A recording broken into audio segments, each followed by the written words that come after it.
Hi friends, can you believe that we are in week 5 already? I can't believe how fast the time is going this semester. Great job in week 4. You clearly understood the reading for the week and you made awesome connections to your own educational environment. Everyone really picked up on different things, and it was definitely interesting to see in your reflections how your colleagues are all in different places when it comes to integrating tech for the iMakers. I'm curious, as you read the chapters, did you have the same opinions of the iMakers as you did a year ago in 523? It was very clear to me that you can all see how their needs are not necessarily being met at your schools. Your reflections of your colleagues' area of need are the perfect segue into this week's work on the TPDP as we start to look at needs analyses. But before we talk about the needs analysis, let's quickly talk about the intro to the TPDP. It's due Sunday, but I'm completely fine if you need more time. I've got AUP projects in 523 this weekend as well. As you work on your drafts, keep in mind it's a working document. You've heard me say it. I want this to be something that you actually implement. I want it to be meaningful for you and your school. With that in mind, it truly is a working document. When you get feedback from me, make sure you look at it and make revisions before submitting for the needs analysis in week 8. At that time, I'll revisit the intro and I'll regrade it if I need to. In 536 in summer, you created the TPDC, the curriculum. You completed an introduction. This introduction is very similar, but it's not the same. You need to flesh things out more, and you'll see the headings or subheadings may be in a different order.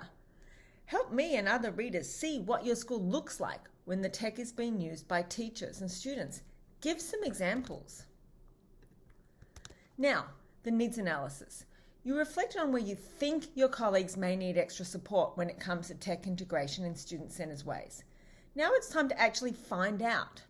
Some of you who submitted the intro already shared the PD is mandated and teachers have no choice in the focus.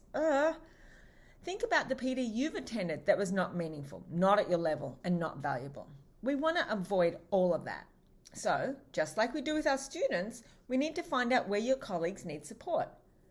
You based your curriculum in the summer on the data we gave you from all of you, or some of you are fortunate to actually survey colleagues.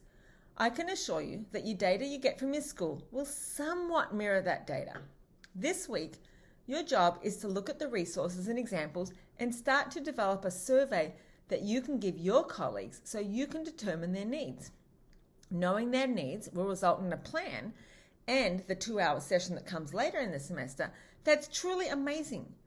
When you're ready, share a draft of questions as a text. Try not to link us to the actual survey as we don't always have access, and depending on how you set up the form, it can be difficult to go through the survey without actually answering.